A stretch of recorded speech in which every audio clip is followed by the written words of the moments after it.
escolhe em quem você vai votar. Não joga o seu voto no lixo. Se você for olhar as últimas eleições, 30% da população, os eleitores não votaram. É muita gente que deixa de votar. Muita gente. É muita gente que prefere ir pra praia do que votar. Prefere ficar em casa do que votar. Ah, tá chovendo, tá sol, vou ver minha mãe. Aí não adianta reclamar depois. A gente tem que reclamar. A gente só pode reclamar se a gente fazer a nossa parte. Olá, bem-vindos a mais um podcast Good Talks. Eu sou o Thiago Oliveira, mais conhecido como TK. E eu sou o Isaac Filho, muito bem-vindos à nossa mesa de boas conversas. E antes da gente seguir aí para esse episódio, já curta logo esse vídeo aí se você tá com a gente no YouTube. Compartilhe, manda o link para o máximo de pessoas possível. Se você ainda não se inscreveu no canal, não sei o que você tá esperando, então se inscreva, ativa o sininho, né? E compartilhe aí o máximo, que eu tenho certeza que essa conversa vai ser muito boa. Antes da gente ir pro convidado, temos uma pergunta. Queremos que você deixe aí nos comentários. Você sabe quais são os desafios para administrar, fazer a gestão de uma cidade como a cidade de São Paulo? É isso que a gente vai aprender hoje, vai saber um pouquinho mais com o nosso convidado de hoje. Você quer apresentar o nosso convidado? Com certeza, para nós é uma alegria, uma honra receber aqui conosco o César Azevedo, que tem mais de 17 anos de experiência nesse assunto que a gente vai falar aqui. Eu tenho muitas dúvidas, porque imagina, uma cidade como São Paulo deve ser muito desafio para administrar. E o César vai poder esclarecer um pouco para a gente. Muito bem-vindo aqui, César. Valeu. Olá, amigas, amigos, Isaac, TK. É uma grata satisfação poder estar aqui com vocês, falar um pouco de como é administrar, como é ser um gestor público numa cidade como São Paulo. Poder falar um pouco também da minha carreira, da minha história, de quem é o César e trocar ideias, trocar conhecimento. Toda vez que a gente conversa, a gente aprende alguma coisa e a gente também edifica o nosso espírito. Com certeza, com certeza. Pra gente começar, então, conta pra nós, assim, um pouco mais quem é o César Azevedo, né? E aí depois a gente vai entrando aí nessa trajetória, toda essa experiência. O César Azevedo, Isaac, ele é um advogado, filho, pai de duas princesas, Catarina e Helena. Ele é praticante de jiu-jitsu, né? O esporte, eu tenho pra mim que esporte é uma das minhas maiores terapias. E tenho mais de 17 anos de história na carreira pública. Eu sempre me dediquei à carreira pública. Eu comecei a minha vida profissional no governo do estado de São Paulo, no Palácio dos Bandeirantes, lá com a Procuradoria-Geral do Estado, no governo José Serra. Advocacia mesmo. Na parte de direito, mas dentro do governo, né? Sim. Nunca na advocacia privada, sempre na pública. Que é a promotoria, né? Na verdade, a procuradoria. São os advogados do governador. Certo. E ali eu pude estagiar e trabalhar e conhecer um pouco da máquina pública, né? E eu me apaixonei, né? Diz aí na carreira pública que quando o bichinho pica, você não consegue sair mais. Eu me apaixonei por esse segmento da área pública, do que é ser um gestor público, de como você poder se dedicar pelas pessoas. E eu pude aprender, me formar, me capacitar, sempre como um técnico. Paralelo a isso, eu conheci uma figura que foi um amigo pessoal meu, um mestre, quando a gente fala de política e de gestão pública, que foi o Bruno Covas, o ex-prefeito Bruno Covas. E eu pude, enquanto eu comecei minha vida profissional no governo do estado, eu comecei também uma atividade partidária.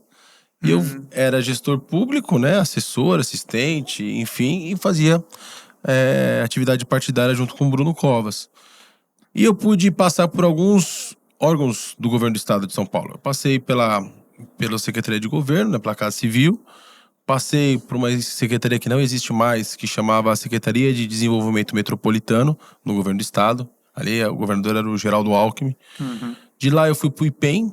O IPEM é o Inmetro aqui em São Paulo, né? O Inmetro, ele delega suas funções para autarquias estaduais, é o IPEM. Do IPEM eu fui para a Fundação Procon, né? Fui ser chefe de gabinete do Procon. Aí, em 2016, acontece a eleição em São Paulo. E o João Dória é eleito prefeito e o Bruno Covas vice-prefeito. E o Bruno, além de vice-prefeito, ele passa a ser também secretário de subprefeituras. e ele me chama para ser chefe de gabinete dele, e eu começo a minha carreira na prefeitura de São Paulo. Eu sou morador de Santana, na zona norte de São Paulo. Isso faz parte do meu currículo, porque eu sou bairrista, eu sou da ZN Raiz. E eu achava que eu conhecia a cidade de São Paulo. Mas eu conhecia onde eu morava e onde eu trabalhava. E o caminho do trabalho para casa. E eu pude ver, quando eu cheguei na Secretaria de Subprefeituras, que a cidade de São Paulo é muito grande. Imagina, uma cidade com 11,5 milhões de pessoas. Cara, é enorme. Mais de 1.400 favelas. Sério? Meu Deus. Eu não sabia. Em 2017 eu aprendi que na cidade de São Paulo você tem barragem. Quando a gente escutava falar de barragem, você pensa em Brumadinho, né? Você pensa... Cidade de São Paulo tem barragem. Né? Em Parelheiros tem tribo indígena. Em Parelheiros tem uma trilha que você chega em Itanhaém em 15 minutos de carro, de moto. Parelheiros é uma instância turística. Que é a zona sul, né, da cidade. Extremo sul de São Paulo, lá na pontinha. E eu lembro muito que foi bem curioso. Teve um dia, logo no começo da gestão, em 2017, eu era chefe de gabinete da Secretaria de Subprefeituras e eu estava tendo uma reunião com o subprefeito de Pinheiros. E a demanda local era os helipontos, porque São Paulo tem a maior frota de helicópteros do mundo. Ainda é, será? Até hoje? Ainda é a número 1, top 1. Top 1. E saiu o subprefeito de Pinheiros, entrou o subprefeito de Parelheiros para falar sobre questões indígenas. Isaac, eu falei, peraí, vou precisar de um café. Peraí, você tá falando da mesma cidade, né? Eu tô em São Paulo ainda.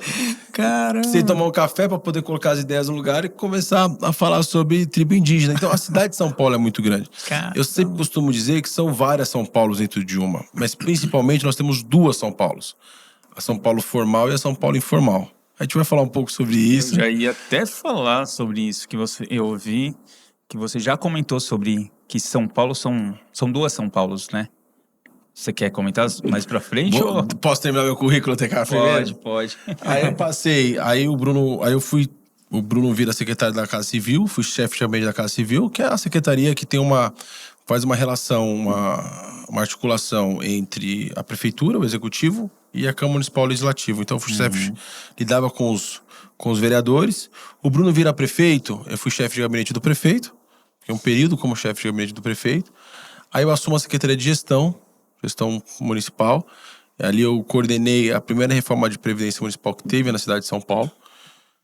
Uau. E depois eu assumi a Secretaria de Urbanismo e Licenciamento, que eu fiquei durante quase 4 anos, que aí pude fazer algumas entregas a pedido do Bruno, como a Lei de Regularização de Imóveis, que é a anistia. Imagina, a gente conseguiu regularizar 200 mil casas, mais de 200 mil casas populares. Uau. Sabe aquelas casas que tem o famoso puxadinho? Que a família cresce, constrói um quarto aqui, sobe um andar. Consegui fazer essa lei, entre outras leis de retrofit na cidade, a maior modernização que teve no licenciamento da cidade de São Paulo, enfim. Podemos falar bastante sobre isso também. Que bacana. E por fim, ainda já na gestão do prefeito Ricardo Nunes, eu fiquei como presidente da São Paulo Urbanismo, que é uma estatal, uma empresa municipal, uma empresa pública municipal, que cuida do planejamento urbano da cidade. Então essa é a minha... Falei resumidamente, rapidamente, do começo até hoje da minha carreira nos órgãos públicos aí, estadual e municipal. Não tive a oportunidade ainda de trabalhar no governo federal, mas não tenho muita vontade também, confesso, porque hoje eu sou apaixonado e eu quero trabalhar assim, na administração municipal, que é onde eu me encantei e casei com isso. Mais do que o estadual? Muito mais. Isaac, quando você está no governo do estado, você está longe do problema. Eu achei que eu sabia o que era fazer gestão pública quando eu trabalhava no governo do estado. Quando eu vou para a prefeitura de São Paulo com o Bruno, eu pude ver o que é de fato trabalhar para as pessoas. E trabalhar para as pessoas é na prefeitura. Na prefeitura você está no contato direto com as pessoas. É o primeiro contato do munícipe, é o primeiro contato, é o para-choque dos problemas. E a prefeitura nada mais é do que um grande zelador de um condomínio gigante. Né? Então é isso. E é sobre isso que eu gosto, que eu sou apaixonado por isso. Né? Eu deixei para falar por último, mas não menos importante, mas para dar um destaque especial, sou cristão, né? Filho de pastores, e Eu me lembro que na minha juventude, alguns pastores diziam que o meu chamado era ser pastor. É mesmo. Isso eu tremia na base, Isaac. Tremia porque eu sei a responsabilidade que é ser pastor. E seu pai era pastor de igreja mesmo. Meu pai e minha mãe, né? Seu pai e Pastores sua mãe. auxiliares. E eu pude ver que o meu chamado é ser gestor público. E eu vejo que você ser um gestor público é um chamado de Deus. Com certeza. Assim como você pastorar, sabe? Você ser um gestor público é uma renúncia da sua vida pessoal, é uma renúncia do seu bem-estar, do seu conforto, para você se dedicar às pessoas e fazer o bem. Tem muita gente que vai pros órgãos públicos, para a atividade pública, para ser servido. Mas quando você é um servidor público, o nome já fala tudo, é servir. E nós temos que servir. Então, o meu chamado eu encaro que é ser um gestor público. Isso é interessante, porque tem muita gente que não enxerga isso como um chamado, né? Acho que chamado é só ser pastor ou cantor, ministro de louvor, né? Mas, Vou na te verdade... falar uma coisa engraçada, viu, Isaac? Diga. Como todo bom jovem na igreja, eu achei que o meu chamado era ser do louvor. Eu fui, né? Eu fui lá. Fui fazer o teste. A banda da igreja era uma banda bacana, né? O pessoal tocava bem. Fui tocar, porque cantar eu mesmo me escutei. Falei, acho que cantar vai ser demais. Só que o ministro de louvor falou, Cezinha, tenta outra coisa, vai. Não tem outra. Foi sincero contigo. Faz o seguinte, Cezinha, vai orar. Vai orar. Pede pra Deus falar no seu coração. Faz mais umas aulinhas. Pede pra Deus testificar se é o ministério de louvor mesmo que você tem que se dedicar. E eu fui pro ministério infantil que eu me encontrei. Fui muitos anos professor dominical. Olha que legal. Gosta também de estudar. Sou apaixonado e apaixonado por criança, né? Se tem uma paixão que eu tenho, são as crianças. Que legal. Quer fazer a pergunta aí que você tinha? Você quer deixar pro final sobre as duas São Paulos? Ou já Vamos embora. Vamos falar. Explica aí o que é essas duas São Paulos. Cara, quando eu falo que são duas São Paulos, você tem a São Paulo formal, que é aquela São Paulo que funciona no cronômetro, no reloginho, bonitinho, que acorda, sabe? Você sabe o que vai acontecer. É aquela São Paulo do emprego, do empregado, da pessoa que tem dinheiro em casa, da pessoa que mora num bairro bom, da pessoa que tem um serviço público perto de casa e às vezes nem precisa do serviço público porque consegue pagar o serviço privado, né? A pessoa que tem carro, a pessoa que tem um conforto familiar, tem um teto, tem uma casa própria, viaja, tem lazer, enfim, essa é São Paulo formal. E você tem a São Paulo informal, que é a pessoa que vive longe do serviço público de qualidade, é a pessoa que trabalha no subemprego, é a pessoa que não tem hora para ir para casa, é a pessoa que não tem carro, depende do transporte público, é a pessoa que para poder ter um lazer tem que se deslocar até o centro. Essa é a São Paulo informal. É a pessoa que muitas vezes não tem saneamento básico. Imagina quando eu fui secretário de urbanismo e licenciamento, a iluminação pública de São Paulo era minha responsabilidade. Eu que consegui, uma das entregas que eu fiz, que eu me orgulho muito, foi trocar as lâmpadas amarelas por LED na cidade. E a implantação de novos pontos também. E eu lembro que pra gente fazer esse trabalho, a gente começou como? Eu fui na Secretaria de Segurança Pública e eu pedi um mapa de calor onde tinha os maiores índices de violência contra a mulher. Pra gente começar a iluminar justamente esses pontos que causavam insegurança e propiciava uma violência contra a mulher. Caramba. Então, foi um trabalho legal. Política pública é isso. E você vê que é um negócio que você fala... Às vezes você passa, você que mora em São Paulo, você que mora na sua cidade, você passa e você não imagina que sempre tem um porquê por trás daquilo que está acontecendo. Quando eu tive essa sacada, alguém me deu essa ideia, eu não lembro quem foi, e eu tive essa sacada, eu falei, cara, que legal, meu, eu vou poder ajudar as mulheres a não sofrerem violência. Pô, eu sou pai de 2 filhas, eu sou filho de uma mãe, sabe? Nosso. Infelizmente, a gente tem que lutar para defender as mulheres, porque acho, infelizmente mesmo, porque eu acho que isso devia ser algo natural, né? Não Normal. deveria existir isso, Em algum momento a humanidade errou e a gente tem que defender algumas coisas. Mas eu pude ajudar de alguma maneira e com certeza eu trouxe algum benefício, eu ajudei alguma mulher em algum momento. Mas o que eu ia dizer, eu era responsável pela iluminação pública, e uma vez eu fui na Zona Leste, tem um bairro que chama Jardim Araguaia. E, secretário, vamos lá conhecer e tal. Fui, inclusive, com o vereador da oposição à época. Eu não vejo problema de ser posição ou oposição. Acho que a gente tem que trabalhar pela cidade. Exatamente. E eu digo mais, né? Quando você mora numa cidade, para você, tanto faz se o gestor é de direita ou de esquerda. Você quer saber quem vai resolver seu problema. É isso. Exatamente. Então eu fui lá com o vereador da oposição e sempre me dei muito bem com a oposição. E eu cheguei lá, qual que era a demanda da população? Secretário, a gente mora num loteamento irregular. Estamos esperando a regularização desse loteamento, né? E até então, nós colocávamos para iluminar as ruas luzes na frente das nossas casas para poder iluminar as ruas. A gente brigou para que as nossas casas tivessem bicos de luz, né? Relógio de luz. A Eletropaulo, a Enel, instalou os relógios. Tá. Só que agora, se a gente deixar essas luzes aqui na porta de casa, a gente vai pagar por essa energia que está iluminando e vai ficar caro pra gente. Então a gente precisa de poste, de energia. Só que aí, a gente, se é irregular, não pode colocar luz. E o pessoal fica no escuro. Imagina a Dona Maria, sabe? Sim. Que sai pra trabalhar às 4 da manhã, Sim. ou aquela moça que sai pra trabalhar cedo, vai pra escola cedo, sem iluminação.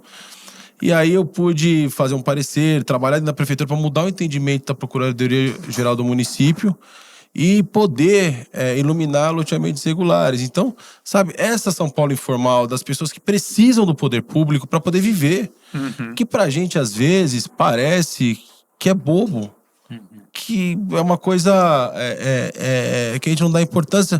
Porque você que mora no centro expandido, num bairro de classe média, existem problemas que você não está acostumado. Mas ele acontece na ponta. São Paulo tem um bairro que chama Jardim Pantanal. Sim, eu sei. O nome já diz tudo. É na Zona Leste também. Se garoar, enche de água e leva 1 ou 2 semanas para drenar a água daquele lugar. Porque não tem drenagem. Então, o que acontece? Essa São Paulo informal, que é, por exemplo, isso é um dado, são quase 500 mil famílias esperando uma casa própria, um déficit habitacional da cidade. Você tem um número que fala que quem mora na periferia gasta 1/3 da sua vida se deslocando para poder trabalhar. Imagina você perder 1/3 da sua vida só se deslocando para trabalhar, para estudar, enfim. E tem outro número que diz também que quem mora na periferia vive 11 anos a menos do que o paulistano que mora no centro expandido.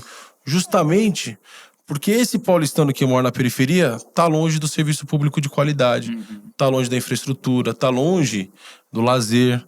Então essa São Paulo informal, que é a São Paulo que me motiva a dedicar minha vida, a fazer esse investimento para poder ver a mudança acontecer na cidade.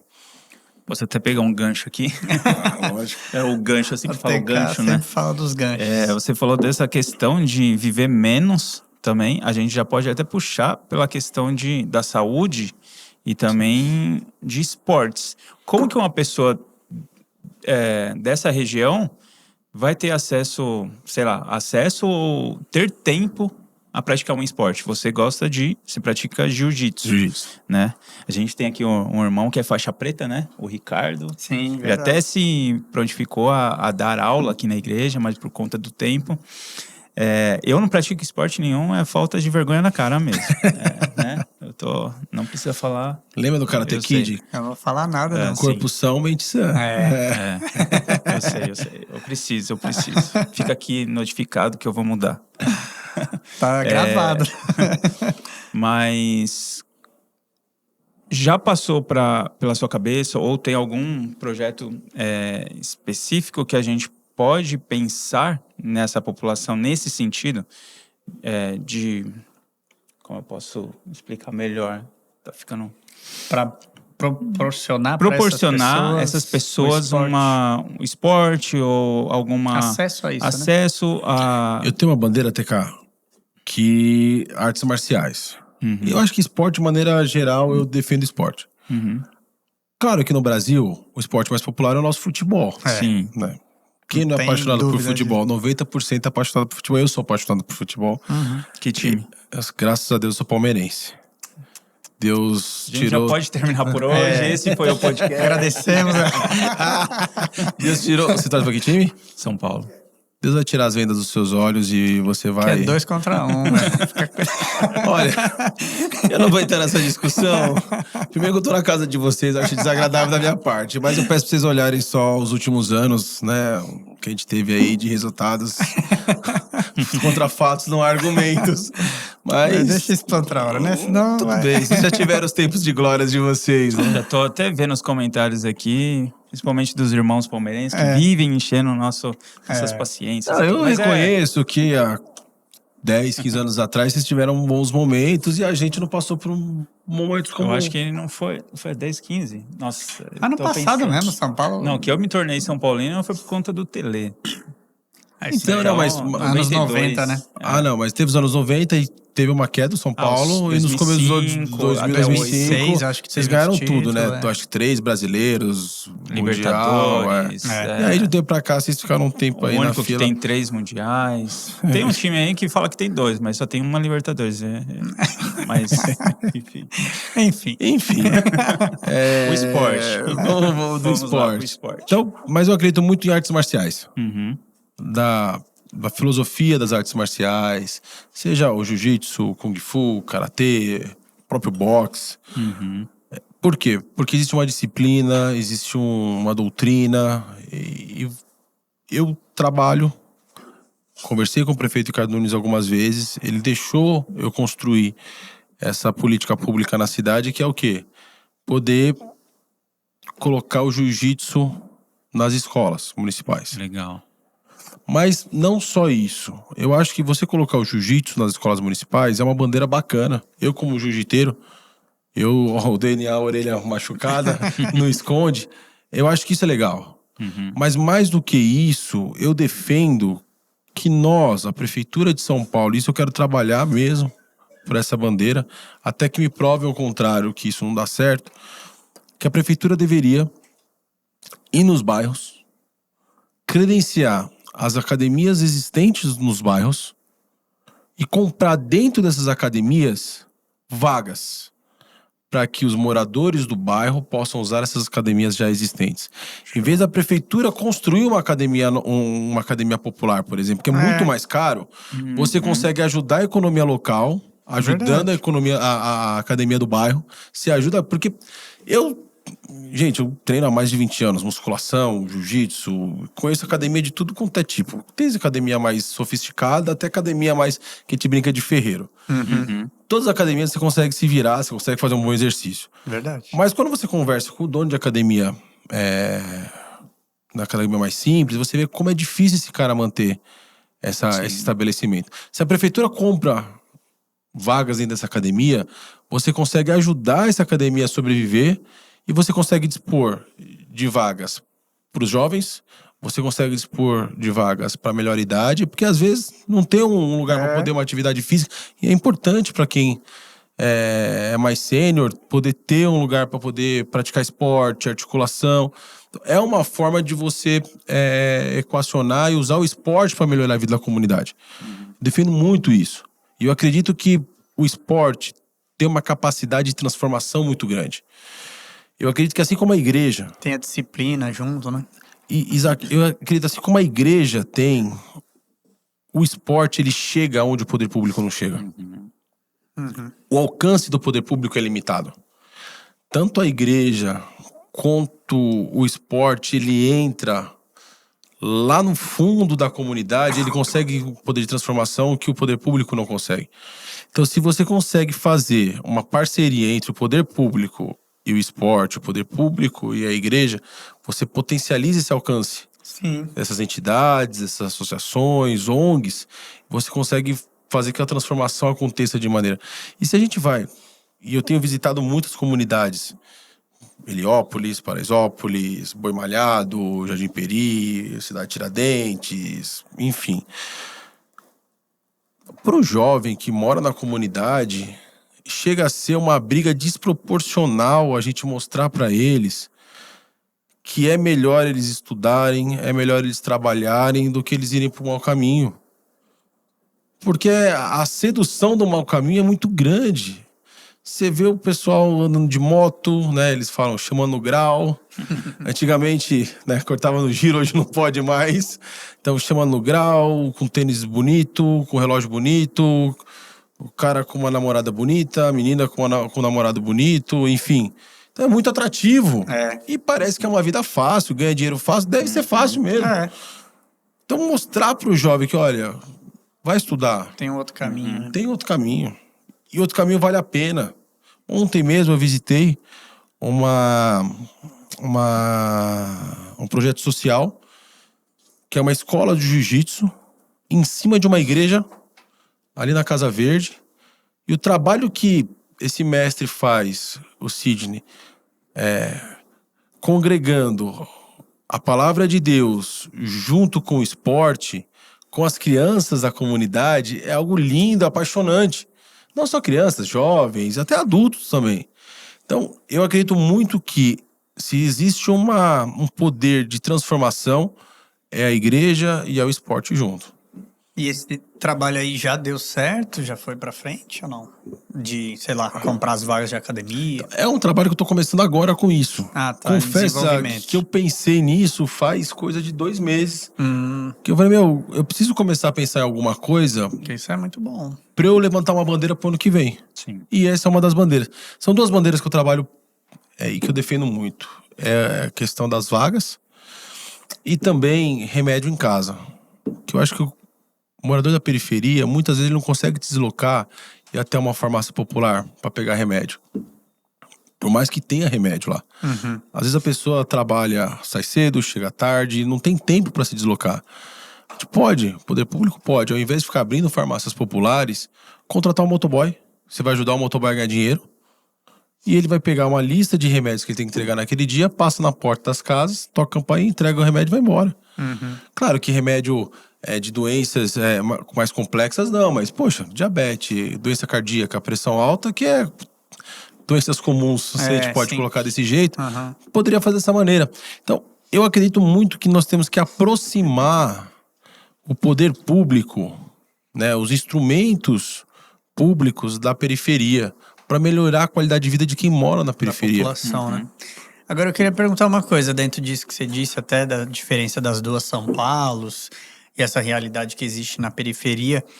Como que o gestor público, né, todos os órgãos aí envolvidos, eles fazem para equilibrar o atendimento dessas demandas? Porque eu vejo assim, né, existe essa grande demanda, toda a questão da periferia, esses bairros distantes, mas também continua tendo as demandas da região mais central, assim. Como que é feito um equilíbrio? Esse é o grande segredo, Isaac. Você conseguir encontrar o equilíbrio dessa balança. Eu sou, por natureza, eu falei pra vocês que o bichinho da política me picou. Então, a minha natureza, a minha raiz, eu sou um social-democrata. Eu acredito que todo extremismo não é saudável. Com certeza. Porque quando você vai pra extrema esquerda, você escuta o pessoal falando de assistencialismo, sem compromisso nenhum com a economia. Aí você vê essa engorda da máquina pública, o gasto com cotas, com assistencialismo, sem qualquer tipo de regramento, sem qualquer tipo de dosagem, e aí você acaba quebrando a administração. Quando você vai pro outro lado, você vê a extrema-direita falando só de economia, economia, economia, sem se preocupar com o social. Quando eu falo que eu sou social-democrata, eu acho que eu tô respeitando até um princípio bíblico, que a gente tem que se preocupar com a viúva, não é assim que a gente aprende? E isso é o social. O necessitado, né, a viúva, não é? o estrangeiro. E o órfão. Porque esse é o social, é o mandamento. Nós temos que nos preocupar com o social. Mas você não pode esquecer do compromisso que você tem com a economia, com o fiscal. Sim. Porque você só vai conseguir atender o necessitado se você tiver uma economia forte. Então, é esse equilíbrio que eu defendo. É assim que eu aprendi a fazer política, é assim que eu aprendi a fazer gestão pública. Você se preocupar... O Bruno Covas falava que ele tinha escutado do avô dele, do Mário Covas, que a obra pública mais importante é a ponte que une ou melhor, a ponte que diminui as desigualdades. E eu acredito nisso. Nós temos que fazer obras, temos que fazer serviço para diminuir as desigualdades. Mas a gente só vai conseguir isso se a gente escutar o que os investidores precisam, o que as empresas precisam, para que a gente consiga fazer a roda girar. Sim. Eu sou contra você dar o peixe. Você tem que dar a vara para a pessoa pescar. Você só vai conseguir fazer isso se você ajudar a gerar emprego, a gerar renda. Quando eu fui secretário de Urbanismo e Licenciamento, eu assumi a secretaria a secretaria, e na cidade de São Paulo levava em média 532 dias para emissão de um alvará. Meu Deus do céu. Às vezes parece que, mas o que isso tem a ver? Tem tudo a ver. Porque com a liberação do alvará, você chega pro investidor e fala, pode construir. Aí vem o dinheiro, aí começa a construção, aí tem contratação, aí você tem empregos diretos, empregos indiretos. Com isso gera um prédio. O prédio, se ele é residencial, você consegue dispor, entregar a residência. Se ele é um não residencial, você está gerando emprego, novos serviços, novas empresas, escritórios. Uma das minhas metas era diminuir o tempo para a emissão desses alvarás. De 532 dias, nós implantamos um sistema digital. Imagina, quando eu assumi essa secretaria, os processos eram físicos. Sabe aqueles processos de capa verde? Eu assinei, gente, processo de regularização da época do Maluf, de 94. Meu O primeiro processo que chegou na minha mão, eu falei assim, gente, talvez o proprietário desse prédio, desse imóvel, nem existe mais. É verdade. Ou às vezes o prédio não existe também mais. Então, tinham quase 40 mil processos em estoque na secretaria. Que uma das missões do Bruno Covas, quando ele pede para assumir essa secretaria, porque imagina só, eu falei para vocês aqui que eu sou advogado. Pô, o que eu fui fazer na Secretaria de Urbanismo e Licenciamento? É fazer gestão. Das missões que o Bruno me deu à frente da secretaria era justamente acabar com aquela famosa vou criar dificuldade para vender facilidade. Isso foi uma luta que eu enfrentei, gente, que vocês não têm ideia. Eu fui ameaçado. Recebi ameaça em casa. A ponto de ter uma equipe, o secretário de Segurança Pública, à época, designar uma equipe para andar comigo, porque eu estava mexendo no vespeiro, mexendo em máfia, mexendo em corrupção, acabando com isso. Enfim, quando a gente consegue implantar um sistema eletrônico de licenciamento, a gente consegue colocar regras claras de licenciamento, a gente consegue entender alguns esqueminhas dentro, sabe? Por que o TK, todo o processo da empresa X cai na mão do TK? Alguma coisa tem, só ele é sorteado para analisar os alvarás da empresa X, o Isaac. A empresa Banana, ela cai na mão dele toda vez. Nossa, que coincidência do destino. Então você começa a identificar, com o sistema eletrônico, você faz a gestão. Você consegue identificar o que está acontecendo. E aí a gente consegue quebrar esses esquemas, né? E aí a gente consegue diminuir o tempo de emissão de alvará na cidade de São Paulo. De 532 dias, baixamos para 130 dias. Foi uma mudança, foi uma revolução. A ponto do Doing Business, que é um instituto do Banco Mundial, né, que mede os ambientes de negócio dos países, colocar a cidade de São Paulo como o melhor ambiente de negócio do Brasil. Só com essa melhora que tivemos na liberação dos alvarás. Então você fala, não tem nada a ver, tem tudo a ver. Sim. Então eu pude entender um pouco mais que pequenos ajustes você consegue ajudar a economia a ficar forte, você consegue ajudar a economia a funcionar. Na época da pandemia, por exemplo, nós tivemos o fechamento da cidade. Eu não sou contra, porque eu acho que a gente conseguiu salvar vidas quando tivemos o lockdown. Mas eu defendi, e o Bruno Covas me permitiu fazer isso, e o governador João Dória, eu defendi a construção civil como um serviço essencial. E até então foi uma Na época discussão. você estava como? Secretário de Urbanismo e Licenciamento, do Bruno Covas. E eu consegui defender isso, com isso eu mantive emprego, a gente conseguiu manter a economia da cidade girando. E a gente viu como é importante. Então, o compromisso com a economia tem que estar latente nas nossas veias. Porque aí sim a gente vai ter dinheiro e a gente vai conseguir ajudar na Cracolândia. A gente vai conseguir ajudar nas pessoas em situação de rua. Nós vamos conseguir ajudar com o dependente químico. Entre outras políticas públicas, a gente consegue ajudar se a gente tiver dinheiro em caixa. Sim. Mas precisa ajudar. Sem esse equilíbrio aí, né? É isso. É interessante. Você, até voltando ali, você logo no comecinho na procuradoria, né? Você ficou ali quanto tempo e depois já migrou de carreira? Isaac, na verdade, eu estagiei. Né? Quando eu comecei no direito e eu era estagiário. Então eu fiquei pouco tempo ali com os procuradores aprendendo como funcionava o dia a dia dos processos, a parte jurídica. E eu fui para assessoria lá na Casa Civil do Governo do Estado, na assessoria de licitações. Então Aí você já saiu da área.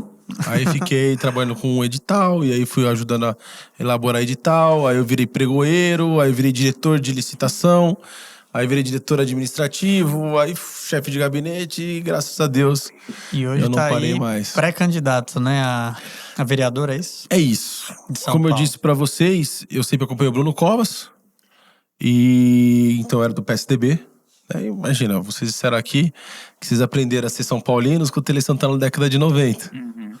A nossa geração, era fácil você gostar do PSDB.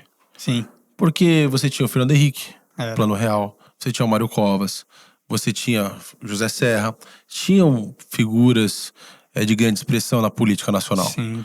Então eu era fã do PSDB e segui o PSDB com o Bruno Covas. Quando o Bruno Covas, a gente perde o Bruno Covas, eu volto a falar aqui, eu perdi um amigo, eu perdi uma inspiração política, um líder político e um professor em gestão pública. E recentemente eu vejo que o PSDB, ele começa a tomar um caminho diferente daquilo que o Bruno Covas desenhou para a cidade. Que é a continuidade da gestão dele com o Ricardo Nunes. O prefeito Ricardo Nunes. O prefeito Ricardo Nunes está continuando aquilo que o Bruno Covas iniciou. Como eu fui um dos coordenadores da campanha do Bruno, a reeleição, como eu estive do lado do Bruno durante todo o período que ele esteve na prefeitura de São Paulo, eu fui chefe de gabinete dele, trabalhei com ele, fui um dos caras mais próximos do Bruno Covas, não tem como eu estar num projeto que não seja a continuidade daquilo que ele começou. Imagina, como que eu vou para a esquerda? Não dá. Então eu defendo que o Ricardo Nunes é a continuidade da gestão do prefeito Bruno Covas.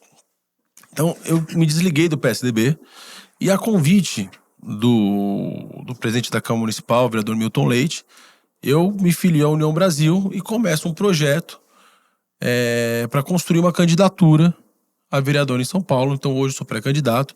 Todo o grupo Bruno Covas me acompanha nesse pré-projeto. E eu tenho dentro dessa construção pessoas do PSDB, pessoas do MDB, pessoas do PT, claro, do União Brasil, partido que eu sou filiado hoje. Por quê? Porque aquilo que eu defendo é fazer uma política verdadeira, é fazer uma política séria, pensando na cidade, pensando nas pessoas. Quando a gente fala de política, a discussão está muito rasa, está muito pobre. Sim. Ou você tem um lado falando sobre arma, tiro pro alto, tiro, porrada e bomba, ou você tem um outro lado discutindo se vai mudar o vocabulário, o pronome de pronunciamento. É Já muito peguei- pobre isso. Já pegando, então, aí, essa gancho. parte, um gancho. Você acha que tem políticos que querem manter esse tipo de discussão na política, manter esse no raso? Ah, não, é só isso mesmo, vamos continuar aqui porque a gente está ganhando desse jeito. Enquanto eles estão ganhando ali... Tem uma máxima na política, TK, que fala que numa eleição vale tudo, só não vale perder. Uhum. Se esse tipo de discussão que tá ganhando, vambora. É isso que a gente escuta. Mas a população entra nessa onda. Uhum. Você pode até não votar com a mesma ideologia que eu. Mas tem uma coisa que eu não consigo entender. Quem vota no famoso voto de protesto, velho. Sim. Desculpa, eu peço desculpa se você pensa assim. Mas na minha humilde opinião, deixa eu não ser tão politicamente incorreto. Mas é a maior imbecilidade você votar num palhaço, por exemplo, cara. que vai lá estar no Congresso discutindo o país. Você entende? Eu respeito se você tem o segmento A, segmento B, se você vota em quem defende minorias, se você vota em quem trabalha em defesa dos pets. Agora, você votar num cara que não tem bandeira nenhuma, é muito doido isso, velho. Eu não sei se... Assim, pelo menos eu vou falar aqui a minha impressão, né? Eu acho que no Brasil a gente ficou com um gap, assim, né? Um período muito longo onde a política era uma coisa assim, sei lá, uma coisa suja, cheia de corrupção, que tinha algumas pessoas com interesse naquilo e que aproveitavam a oportunidade e sem o entendimento correto do que é a política, como você está dizendo, para servir a população. Então, pessoas sérias que realmente iriam se comprometer com isso, uma boa parte não se envolvia. Então, acho que isso também virou dando margem para essa questão de voto de protesto. Porque acho que muitas vezes é assim, como não tem ninguém que presta, vou escolher o pior. Né? E ainda tinha aquela discurso, pior né? que tá, não fica. Pior que tá, não fica e ficou. Então, eu acho que a gente precisa, na verdade, né? De um despertar ainda maior, eu creio, né? Da população. Educação, né? A educação para mais gente, porque realmente é como você tinha falado ali, a cidade, né? Pegando só a cidade, que tem estado e o país, mas é como se fosse um grande condomínio que tem que ser muito bem administrado para que haja uma sobrevivência, né? Não é sobrevivência, mas que essa haja discussão, a existência, exato, né? Da sociedade. Essa discussão da direita e da esquerda, eu acho que eu respeito. Mas quando você vai votar para vereador, quando você vai votar para prefeito, o munícipe da cidade, ele não quer saber se você é direita ou de esquerda, ele quer saber o que você vai fazer para resolver o problema dele. É a iluminação pública, é o buraco, é o asfalto, é a calçada, é a zeladoria, é o transporte público, é a fila na creche, é o remédio no posto. Infelizmente, não é só no Brasil. Essa discussão pega mundo afora, os Estados Unidos aí. O Trump tá voltando. Com esse discurso de ódio de direita. E se você vê, na Alemanha tem partido nazista que quase ganhou uma eleição, cara. É bizarro o que a gente vê acontecer no mundo afora. E o Brasil é reflexo disso. Você disse uma coisa que eu concordo com você. E aí são alguns fatores que geram esse cenário atual que a gente vive. Primeiro, eu acho que o Brasil ficou muito tempo na mão dos mesmos, sem renovação. Sem oxigenar, com as mesmas ideias, com as mesmas conversas. Que dá a impressão que faziam, tipo assim, aquele mínimo pra seguir do jeito que tava. Eu sou muito fã do modelo democrático norte-americano. Você foi presidente 2 vezes nos Estados Unidos, você nunca mais pode disputar uma eleição. Nenhum. Não é nem que você não pode mais disputar eleição. Bill Clinton nunca mais foi presidente. Bush nunca mais foi presidente. Obama não é mais presidente. O Brasil, a gente tá tendo um presidente que foi presidente em 2002, cara. Não é nenhuma crítica, porque eu respeito o cara, tá? Porque o cara ser presidente 3 vezes do país e voltar pra presidente depois de sair da cadeia, o cara tem que ser bom. E metade do país votou nele. Você tem que respeitar, eu respeito o cara. Mas, pô, como você pode isso? O cara que vem com as ideias de 2002, em 2022 é eleito, cara. Depois de 20 anos. Depois de ser preso ainda, como você disse. Você tá entendendo? Então, o Brasil ficou na mão dos mesmos durante muito tempo. E esses mesmos deram maus exemplos. E aí a população fica desacreditada da classe política. Sim. E essa incredulidade, né, essa falta de fé na classe política gera algumas mudanças, né, no cenário. Você tem uma crescente de artistas, de pessoas midiáticas. Você tem uma crescente de pessoas que nunca foram políticas. Assim também como você tem uma crescente de pastores também. Enfim, todas as classes que chegam têm que ser respeitadas.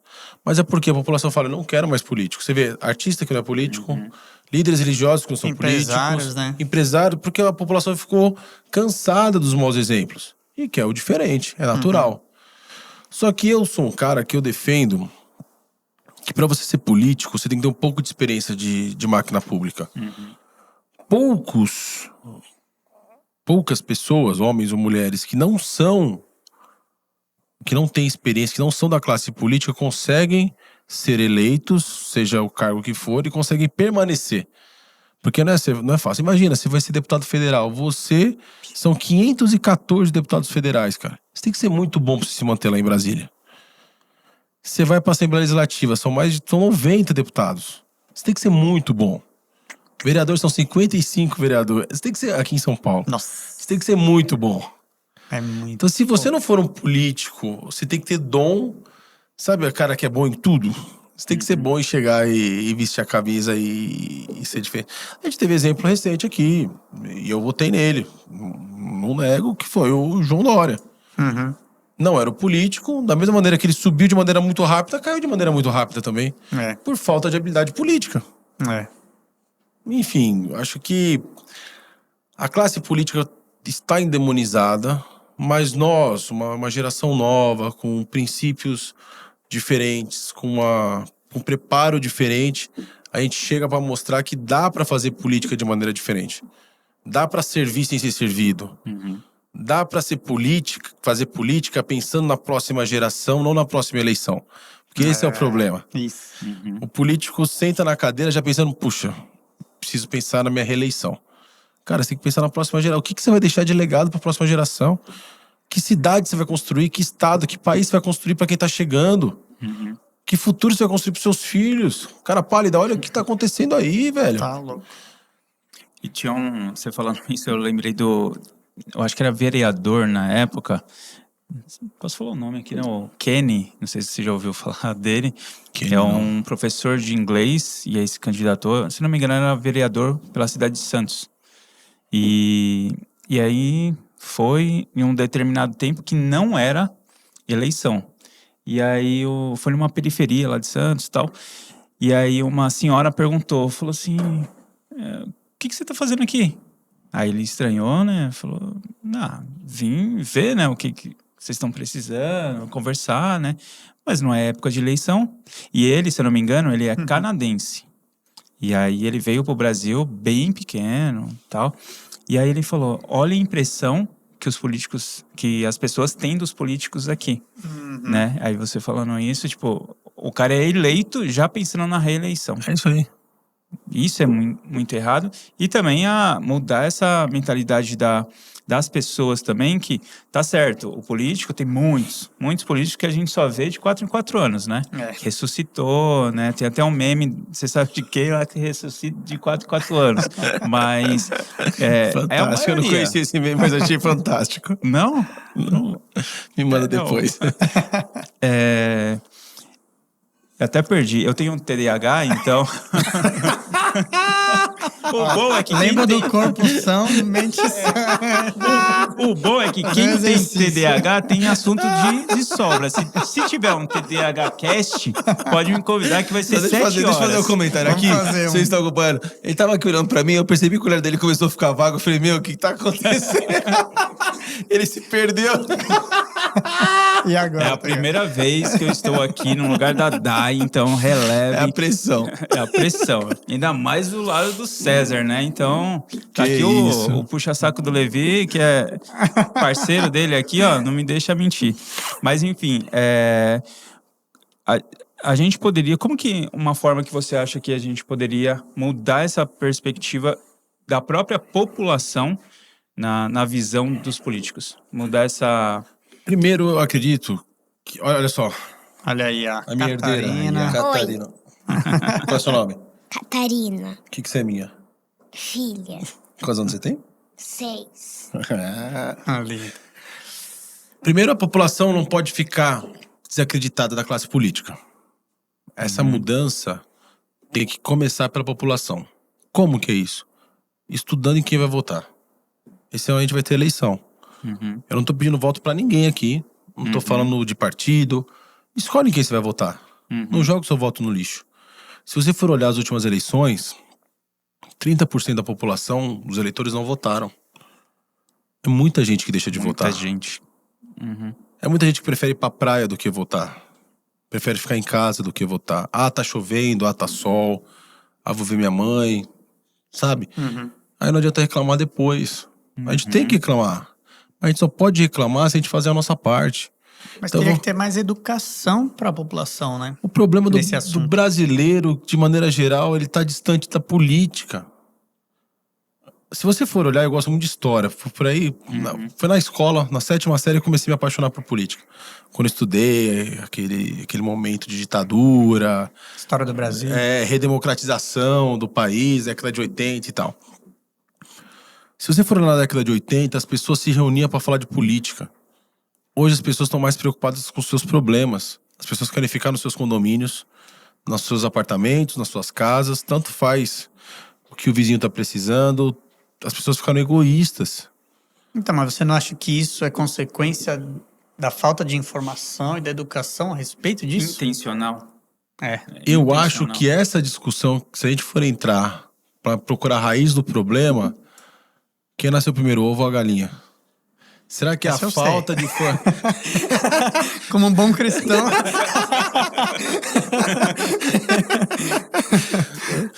Essa foi boa. Não, sim.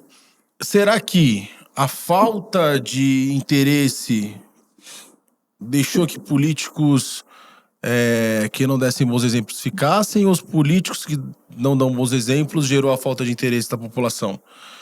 Então as pessoas estão muito mais preocupadas, mas tem que mudar isso. Escolher quem vai votar e quando votar, fiscalizar, acompanhar.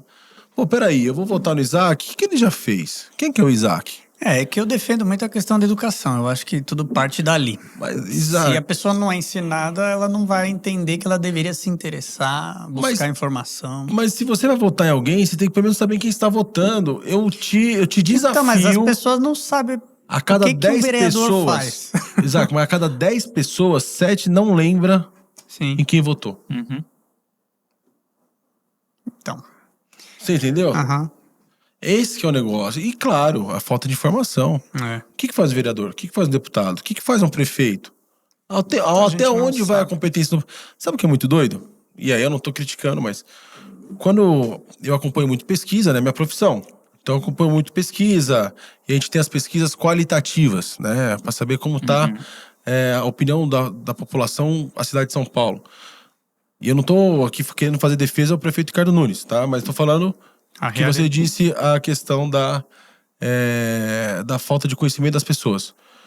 Paulistano, qual é o principal problema da gestão do prefeito Ricardo Nunes? Sabe qual é o problema número 1? Segurança pública. Quando você fala, mas segurança pública não é atribuição da prefeitura, é do governo do estado. Olha aí. Sim. Quem tem que fazer a segurança pública é o governo do estado. Ah, mas a prefeitura não tem a GCM? Não, a GCM ela foi criada para cuidar dos prédios municipais, das escolas, dos postos, das praças, mas não é para fazer o policiamento, a segurança pública. Olha isso. Você parar para olhar na campanha passada para governador, o debate muito caloroso foi o fim da Cracolândia no centro de São Paulo. Só que a Cracolândia não é atribuição do governo do estado, é atribuição da prefeitura. Olha que doido. Pois é. Claro, para você conseguir acabar com a Cracolândia, você tem que conseguir articular vários atores. Então você tem a Prefeitura de São Paulo, o governo do estado e principalmente a sociedade civil. O que eu acho que falta muitas vezes é o governo, e aí esse é um dos desafios de você ser um gestor público, é você se abrir e construir uma solução em conjunto com a sociedade. Não tem como eu falar sobre investimento e criar incentivos para o investimento numa região se eu não escutar quem mora na região, se eu não escutar quem trabalha na região e sem eu escutar o que o investidor precisa para investir ali. Só que quando você vai para a esquerda, por exemplo, a esquerda trata os investidores como os anticristo. Não, investidor, Pois é. são os tubarões. Cara, como você não vai conversar com o investidor? Não, eles têm que fazer o que o governo mandar. Não é assim. É.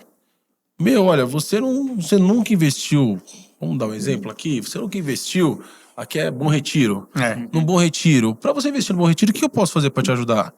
Olha, o Bom Retiro, o plano do Bom Retiro é o tombamento de prédio velho. Olha, o plano do Bom Retiro é a parte de drenagem. Então vamos fazer aqui um. Se você vai para a direita, por exemplo, né? Eles não querem conversar para saber como faz para resolver o social. Eu já ouvi de político de direita que morador de rua é tudo vagabundo. Não é isso, cara. A pessoa tá na rua por um problema social. Tem que resolver. Seja saúde, segurança, às vezes psiquiátrico, sei lá. Mas quem tá na Cracolândia não é só um problema de segurança pública, por exemplo. Parte de um problema de saúde. E eu defendo Social, né? muito. Você não consegue acabar com a Cracolândia se a gente não tiver uma internação compulsória na cidade de São Paulo. Quem tá vivendo nas Verdade. condições que uma pessoa que vive na Cracolândia vive, não tem capacidade de discernir o que ele quer pra ele mesmo. Ele tá aprisionado no vício. E quando a gente fala de internação compulsória, você vê a turma da esquerda, você vê o Ministério Público que começa a bater que não, a pessoa tem que ter direito de ir e vir e bababá, babá. Que direito que essa pessoa consegue saber o que é bom ou ruim pra ela? Nenhum. Isso é inversão de valores, né? Porque os direitos humanos deveria estar vendo que aquela pessoa não tá tendo dignidade Qual que é a daquele jeito. Né? dignidade? Deveria Quando eu era tirar secretário, dali, né? uma vez me chamaram na FAUSP, né, na Faculdade de Arquitetura e Urbanismo da USP, porque eles queriam instituir na cidade de São Paulo as barracas, né, as barracas que a gente vê, como um componente da paisagem urbana. Falei, gente, enquanto eu for secretário, isso jamais vai acontecer na cidade. Isso é lamentável que a gente tá vendo, porque justamente você falou, Isaac, é falta de dignidade. A pessoa não tem uma cama, não tem um banheiro, não tem um chuveiro. Como que eu vou falar que isso é normal? Como eu vou naturalizar um negócio desse? Bizarro, né, gente? Pelo amor de muita Deus. inversão, né? Tá louco. Bom, vamos seguindo aqui. Você tem um livro aí pra indicar pra gente? Olha, A gente sempre pede, né? Uma indicação pros nossos ouvintes. tem um livro recente. Na verdade, ele não é tão recente, mas dos últimos livros que eu li, já faz alguns anos, mas eu gostei muito. E eu indicaria aqui para quem tá acompanhando a gente, acho que todos conhecem bem, que é a minha história da Michelle Obama, que a gente sabe como é difícil ser mulher, como é difícil ser uma mulher afrodescendente num país como os Estados Unidos. Aqui nós temos muitas desigualdades, né? Mas lá o preconceito é muito gritante, né? É verdade, né? Lá é bizarro, né? Assim, não tô falando que aqui não tem, pelo amor de Deus, aqui tem. E toda a história dela, sempre foi uma guerreira. E a gente É a vê no biografia livro. dela, né? E a gente vê o livro. É autobiografia, né? É autobiografia. Autobiografia dela. E se a gente vê no livro, que se não fosse pela Michelle, o Barack Obama não seria o homem que ele foi. É mesmo. Eu, se eu pudesse escolher entre votar, eu votaria na Michelle e não no Barack Obama. Olha só. Barack Obama eu gosto muito porque ele é bem marqueteiro. Ele é muito inteligente. Não marqueteiro no sentido ruim, marqueteiro no sentido bom. Ele sabe fazer um marketing político ali muito bom. Aquela Ele foto foi o icônica primeiro, dele né? com um funcionário ali da Casa Branca, sabe? Dando um soquinho. Mas quando você lê o livro, são várias coisas que eles fizeram. Por exemplo, o pessoal que trabalhava na Casa Branca, eles tinham que usar terno. Com eles, o pessoal começou a usar camiseta polo e calça mais leve. Sabe? Eles quebraram alguns paradigmas, algumas formalidades. E marketing, quem é que não faz marketing? Todo mundo faz marketing. É o Lula E tem uns que colocou a técnicos mão por trás. no petróleo, lembra disso? lembro. É o Bolsonaro que anda de jet ski e faz o Como primeiro tem que ser. discurso com uma camiseta do Palmeiras falsa, com uma caneta Bic na mão. Então, faz parte do jogo. Aí até aí tudo bem. Sim. Você vai Pode passar falar. pro... Sim, mas pode falar. Não, mas antes... O antes filtro, né? Falar Antes do filtro, você já explicou pra ele o filtro, Não. né? É de surpresa. Cara, eu queria ver uma parada contigo. Aí. Falei, Visto que me falaram que tinha uma surpresa aqui, né? Não, Não, nem o Isaac sabia. Eu fui Isso lá aí é outra coisa aí. a fundo ali e tal. Queria saber que história é essa? Você e o Jonas prenderam o baterista no banheiro da igreja? Como você ficou sabendo essa história? Rapaz! Já não dá pra dizer que não é verdade, porque ele já assumiu. Já assumiu. Isso não tá na minha rede social. Eu acho que nem a Catarina, você viu? Ela ficou olhando. Quem você conhece? Que história é essa, César? Você conhece o Jonas? Conta aí. Eu vou até pingar um remédio no nariz aqui, eu fiquei nervoso. O Jonas é meu irmão mais novo. Falaram que você ia colocar a culpa nele, mas pelo que eu fiquei sabendo, você que foi o cabeça ali. Eu tenho 2 irmãos, o Cauê e o Jonas. Né? Eles sempre disseram que as artes... Foi o Cauê que... Obrigado, Cauê, pela... Ele até mandou um abraço pra você. Que as artes eu tinha as ideias, eu era o mentor, eles eram os executores e eles sempre recebiam as punições e eu saí ileso. O irmão mais Mas é velho, verdadeira né? essa história? Do baterista cara. Ficou sem baterista num culto nesse dia. Ficou. E a gente não sabia como consertar a besteira que a gente fez. E a gente se escondeu. E o outro ficou sem bateria. A gente... Sabe essas portas antigas que o trinco é pro lado de fora? Sei. Igreja antiga. É Aquele trinquinho. Pendura, não é? É isso, você pendura assim. O baterista, ele tava... imagina, a gente, tudo moleque, tudo 13, 14 anos. E o louvor era da gente, um sacaneava o outro. Normal, era tudo moleque. Eu falei que eu tinha dificuldade, eu tocava contrabaixo na igreja, né? E, com muita dificuldade, mas eu ia. Conseguiu ficar um tempinho. Só que eu precisava do baterista pra tocar o contrabaixo. E eu me prejudiquei, porque pra eu bater o ritmo legal do contrabaixo, eu precisava da bateria marcando o passo da música. E sem a bateria eu me lasquei. Então ficou sem a bateria e sem o contrabaixo também.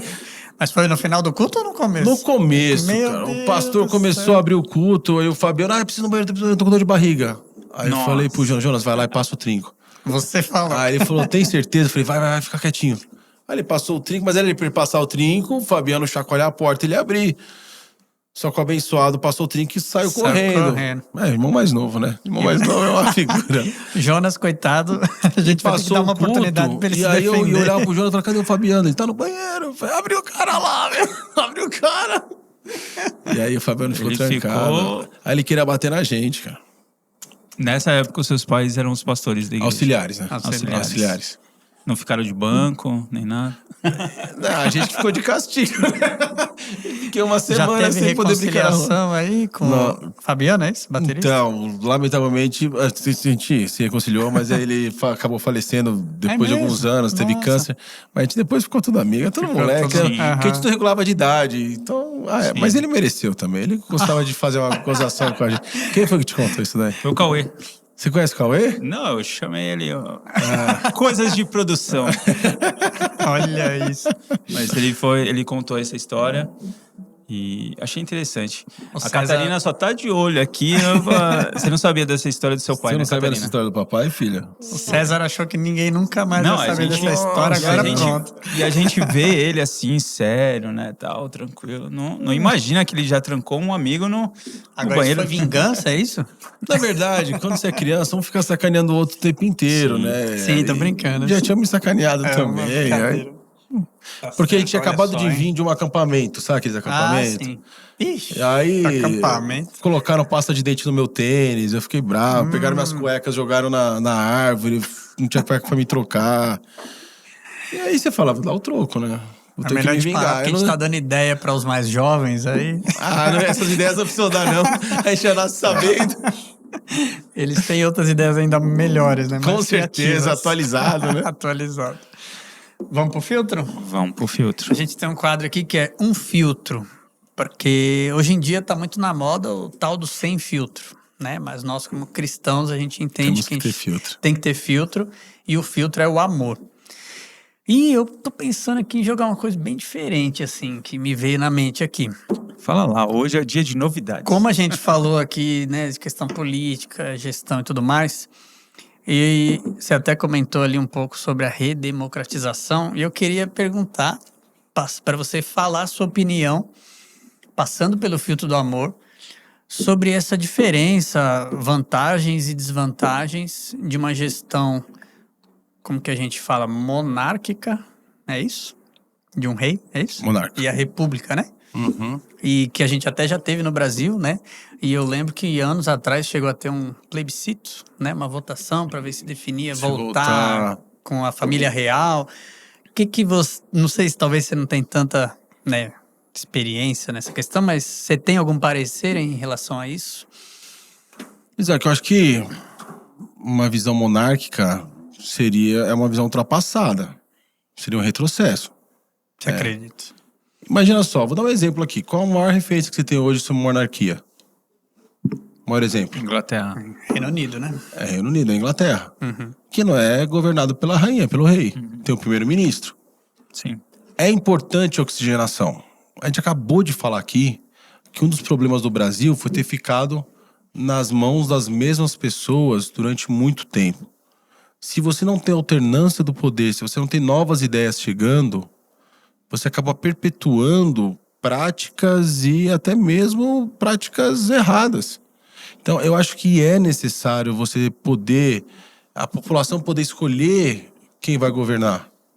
A população poder escolher quem vai tomar as decisões, qual a melhor proposta de governo para ela, as melhores propostas, aquilo que ela quer para ela como cidadão, como país, como cidade, como estado.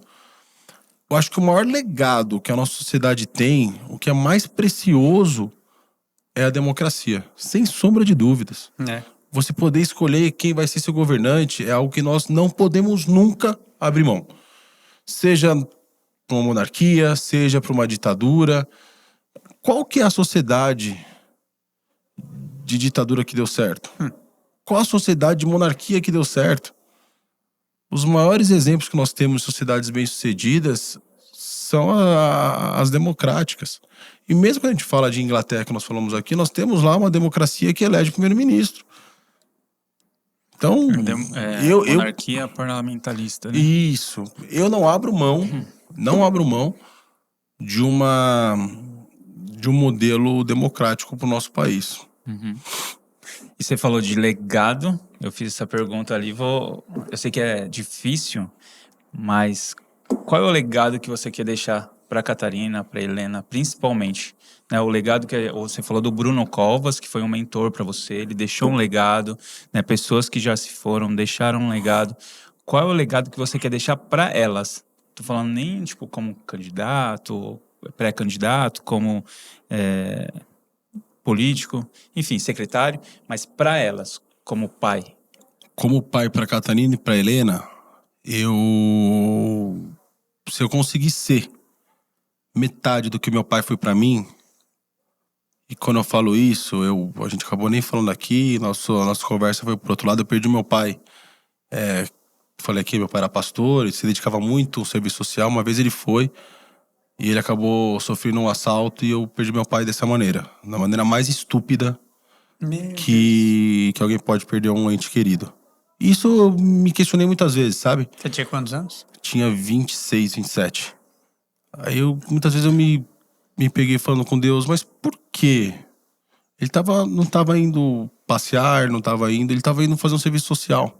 Nossa. Por que o senhor deixou? Foi aqui em São Paulo. Foi. E, enfim, e meu pai me deixou um legado. Qual que foi o legado que o pai me deixou? Homem de família, íntegro, temente a Deus, honesto, sincero, amigo. Era um cara que as pessoas, quando tinham um problema, procuravam ele. Ele era sempre o primeiro a chegar quando alguém tinha um problema. Então, é esse legado, é essa visão que eu quero deixar para elas. O meu pai era um super-herói para mim. E o super-herói não precisa vestir capa. O super-herói tem que ser aquele que acorda cedo, chega tarde, se dedica, se doa, sabe, faz tudo. Eu brinco, é até um pouco feio, né? Mas eu falo assim, pelas minhas filhas eu mato e morro. E é esse o legado que eu quero deixar para elas. Que elas olhem pro pai delas. Lá na frente falam, meu pai era íntegro. Meu pai era um homem de família, meu pai priorizou a gente acima de tudo, se dedicou e meu pai nos amou até o último dia. Que é isso que eu vejo que meu pai deixou pra mim. Show. Muito bom. Excelente. E você, Catarina, o que você tem pra falar? Não. Dá um recado aí, dá um Catarina. recado. Oi. Oi? Só oi? Isso aí. Meu, muito bom o papo. Não sei se você tem mais alguma pergunta. Tinha, mas Depois eu pergunto. O bom de estar aqui é que a gente consegue conversar antes e depois. Vamos fazer isso agora só para alguns, né? A gente continua fazendo brincadeira. Não, mas muito bom. Muito bom mesmo. Se o César quiser falar mais alguma coisa, mas né, a gente está chegando ao fim aí. Agradecer a todo mundo que esteve conosco nesse período todo aí, que acho que já passou de 1 hora de conversa. Muito obrigado. Não esqueça de compartilhar. Eu acho que foi um conteúdo muito enriquecedor, muito esclarecedor. Vale a pena compartilhar aí, mandar para o máximo de pessoas que você puder, curtir esse vídeo, né? E continuar acompanhando os próximos episódios. Eu agradeço esse momento de conversa. Foi um pouco mais de 1 hora que passou voando, nem de passar. É verdade. Vocês que nos acompanharam, deixar um beijo, um abraço. Eu brinco muito, um beijo para as mulheres, um abraço para os homens. Isso aí. E se eu puder estar aqui no Good Talks em outras ocasiões, eu faço questão de poder estar aqui, porque eu gostei muito do ambiente. Falamos muita coisa, mas acho que a gente pode falar muita coisa ainda. Com certeza. E dizer que é sempre uma oportunidade muito boa a gente poder conversar, escutar, expor aquilo que a gente pensa, escutar a opinião diversa e construir junto pensamentos, ideias e uma relação para você. Tanto faz se você é de direita, se você é de esquerda. Tanto faz para mim se você é cristão, se você é espírita ou se você não acredita em nada. O importante é um respeitar o outro e a gente poder caminhar junto e construir uma cidade melhor, construir um futuro melhor e pensar nas nossas crianças. E dizer pra Catarina que o papai te ama, né, filho? Papai te ama. Olha pra mim. Papai te ama. Amém. Amém? Eu também. Legal.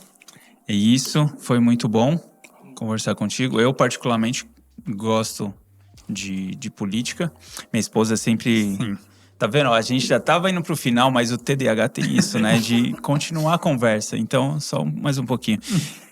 Desde a Dilma, né? Daqueles... dos centavos, né? Aí eu comecei a me questionar um pouquinho mais sobre política. Foi aí que eu comecei a gostar de política. Então, a ler, a ver... E no começo, eu confesso que era muito chato, né? Porque aqueles termos e tal. E aí, tem até um canal, vocês conhecem, eu posso até falar, o Politize. Eu gosto bastante, né? Que eles falam com uma linguagem mais fácil, né? Então, comecei a me aprofundar, não só por lá, mas, tipo, por vários canais. E... Aí, tá vendo? Já me perdi de novo. Politize. Vocês se aprenderam sobre política. Tchau. A sua esposa. Ah, minha esposa. Tá vendo? Daí, volta logo. A Jade, minha esposa, ela falou assim, você pode, né, se esforçar para tentar lá na frente, entrar na política, fazer alguma coisa. Mas uma coisa que você não vai conseguir é ser candidato. E realmente, eu já sei que não posso. Mas por quê? Porque eu não consigo ficar debatendo como os candidatos ficam debatendo. Cara, se alguém grita do meu lado, eu fico quieto. A minha esposa, grita comigo, eu já fico quieto. Ela, você não vai falar nada? Eu, não, você tá gritando. Quando você baixar o tom... Imagine, eu lá, no plenário, o cara gritando no meu ouvido, eu... Não, espera. Não vai ter como. Eu nem vou conseguir. Trabalhar isso. Vai ser estratégia, teatro...